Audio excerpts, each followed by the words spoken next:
Episode की शुरुआत में हमें एक सीन दिखाया जाता है जिसमें सभी से गोजो के बारे में उनकी राय पूछी जाती है। यूजी को छोड़कर बाकी सब गोजो की बुराई ही करते हैं कि उसमें बहुत ईगो है और वो एक इडियट है, लेकिन जरूरी बात ये है कि वो सबसे स्ट्रॉन्गेस्ट है। इसके बाद हम गोजो को कुछ लाशों के बीच देखते हैं और वो बुरी तरह से हाँफ रहा था। कहानी वापस प्रेजेंट में आ जाती है जब गोजो ने अपनी आंखों से पट्टी हटाई थी। गोजो अब हानामी से कहता है कि हमारी मुलाकात तीसरी बार हो रही है और तुम अब भी मुझे हल्के में ले रहे हो, तो मैं सबसे पहले तुम्हें ही मारूंगा। इतना कहकर गोजो खुद ही हानामी और जोगो के पास आ जाता है। दोनों ही उस पर हमला करते हैं, लेकिन गोजो सिर्फ जोगो पर ध्यान देता है। वो जोगो का हाथ पकड़कर उसे उखाड़ देता है और हानामी को लात मार के दूर फेंक देता है। हानामी समझ जाता है कि अभी गोजो ने जो धमकी दी थी वो बस उन्हें कंफ्यूज करने के लिए थी और वो सिर्फ जोगो को टारगेट कर रहा है। साथ ही गोजो ने अपनी इन्फिनिटी भी बंद कर दी थी। गोजो अब जोगो को भी हानामी के पास फेंक देता है। गोजो अब अपनी कोई कर्स टेक्निक यूज नहीं कर रहा था और वो इनके करीब आकर सिर्फ अपने शरीर की ताकत से ही इन्हें मारने वाला था।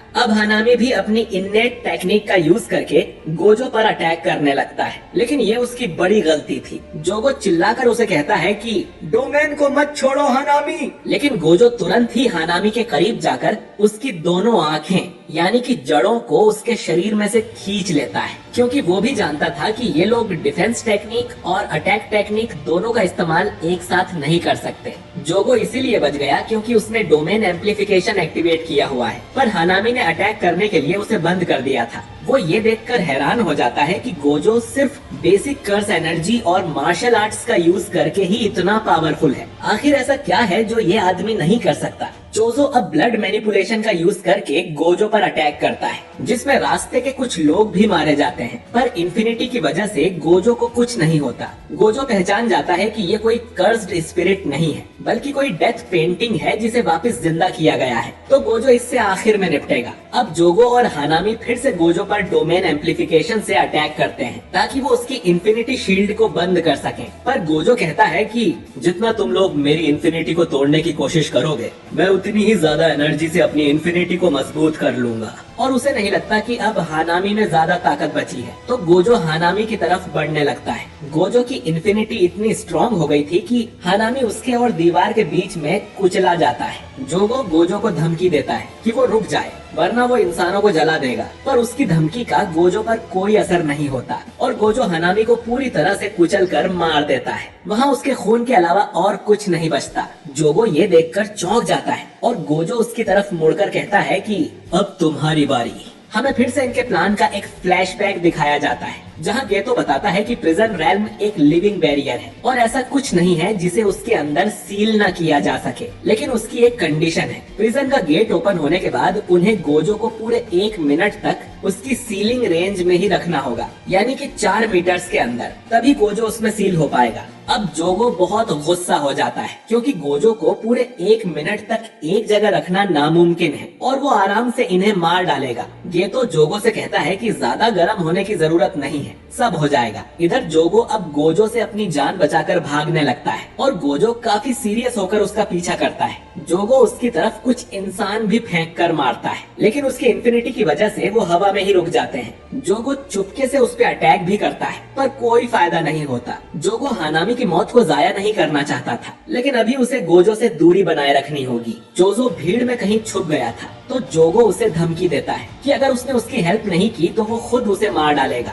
जोजो फिर से अपनी ब्लड टेक्निक का यूज करके 3 एरोस गोजो की तरफ मारता है, लेकिन वो भी गोजो की इन्फिनिटी से रुक जाते हैं। इससे गोजो को उसकी लोकेशन पता चल जाती है, पर वो जोजो को इग्नोर करता है क्योंकि उसकी टेक्निक इतनी खास नहीं है। साथ ही आम लोग भी अब गोजो से दूरी बना रहे थे। अगर लोगों की संख्या और कम हो गई तो गोजो आराम से जोगो को पकड़ लेगा और पिछली बार की तरह उसे अपनी इन्फिनिटी बंद करने का नाटक नहीं करना पड़ेगा, जिसके झांसे में आकर हानामी मारा गया। लोगों की भीड़ की वजह से वो लोग अब तक बचे हुए हैं। गोजो ये भी जानता है कि वो इन सब इंसानों को नहीं बचा पाएगा, पर वो कसम खाता है कि यहाँ से एक भी कर्स वापस जिंदा नहीं लौटेगा। इधर जोगो भागते हुए सोचता है कि 20 मिनट से ज्यादा हो गए हैं, गेतो अब तक आया क्यों नहीं। वहीं गेतो इधर डेगन के साथ एक टनल में बैठा हुआ था और वो कहता है कि गोजो को और गुस्सा चढ़ने दो, फिर हम अपनी चाल चलेंगे।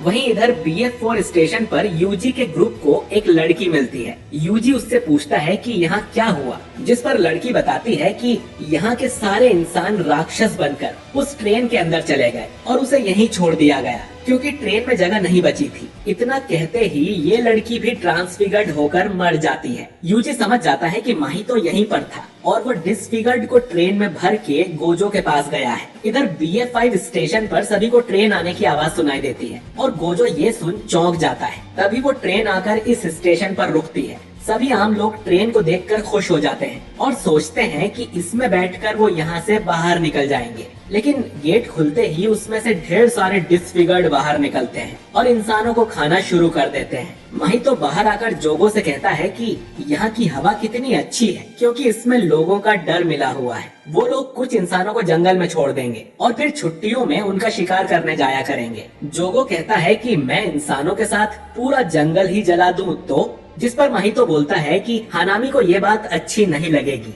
जोगो उसे बताता है कि हानामी मर चुका है। जो सुन माहितो भी चौंक जाता है। अब माहितो भी गोजो पर अटैक करने जाता है, लेकिन वो भी उसकी इन्फिनिटी से रुक जाता है। गोजो ने पहली बार माहितो को देखा था और वो पहचान जाता है कि ये वही है जिससे यूजी और नानामी की लड़ाई हुई थी। वो उसे पंच मारने जाता है, लेकिन माहितो पीछे हट जाता है और बोलता है कि इंसानों के बारे में सबसे घिनौनी बात बताऊं, उनकी जनसंख्या बहुत ज्यादा है। अब माहितो ऊपर वाले डोर को खोल देता है, जिसमें से और भी कई सारे लोग नीचे गिरने लगते हैं। गोजो समझ जाता है कि ऊपर के फ्लोर पर और भी कर्स स्पिरिट्स या तो यूजर्स हैं। अब माहितो और चोजो दोनों अपनी कर्स टेक्निक का यूज करते हैं और ढेर सारे इंसानों को मार देते हैं। गोजो के आसपास मौत तांडव कर रही थी। जोगो ऊपर से उस पे हमला करता है, लेकिन गोजो उसका हाथ पकड़ लेता है और जोगो अपना हाथ वहीं छोड़कर वापस भाग जाता है। माहितो समझ गया था कि गोजो यूजी जितना अच्छा इंसान नहीं है। वो अपने दुश्मनों को मारने के लिए लोगों की बलि चढ़ने दे सकता है, लेकिन अब इंसानों की संख्या बढ़ती जा रही है। तो सवाल ये है कि गोजो आखिर कितने लोगों को ऐसे ही मरने देगा। जोगो कहता है कि गोजो अब सिर्फ अपने डोमेन एक्सपेंशन से ही उन्हें मार सकता है। उसमें यहाँ पर मौजूद सारे इंसान भी मारे जाएंगे, लेकिन बाहर की दुनिया सेफ हो जाएगी। लेकिन गोजो ऐसा नहीं करेगा, क्योंकि लोगों को मरते हुए देखने में और अपने हाथों से लोगों को मारने में बहुत फर्क होता है। गोजो इतना बड़ा बलिदान नहीं देगा। लेकिन फिर तीनों कर्स की हालत ये देखकर खराब हो जाती है कि गोजो अपना डोमेन एक्सपेंशन करने वाला है। गोजो अब अपना डोमेन इनफाइनाइट वॉइड एक्टिवेट कर देता है, लेकिन वो इसे सिर्फ 0.2 सेकेंड्स के लिए ही एक्टिवेट करता है। गोजो ने अंदाजा लगाया था कि इतने से टाइम में इंसानों को ज्यादा कुछ डैमेज नहीं होगा। इस टाइम में आधे साल जितनी इन्फॉर्मेशन उन सबके दिमाग में जाएगी, जिससे वो एक जगह रुक जाएंगे। लेकिन स्पेशल ग्रेड के कर्स पर इसका ज्यादा असर नहीं होगा। इसीलिए गोजो अपना सारा ध्यान पहले डिसफिगर्ड पर लगाता है और बिजली की तेजी से उन्हें मारना शुरू कर देता है। डोमेन हटने के बाद भी गोजो को पूरे 5 मिनट्स लगते हैं और वो सभी 1000 डिसफिगर्ड को मार गिराता है। लेकिन अब वो बुरी तरह से हाफ रहा था। सभी इंसान अब भी मूर्ति की तरह एक जगह रुके हुए थे और तभी गोजो अपने सामने एक बॉक्स को रखा देखता है। गेतो के ऑर्डर पर इस प्रिजन रेल्म का गेट ओपन हो जाता है और इसके बीच में एक बड़ी सी आंख थी। ये देखते ही गोजो तुरंत यहाँ से भागने लगता है,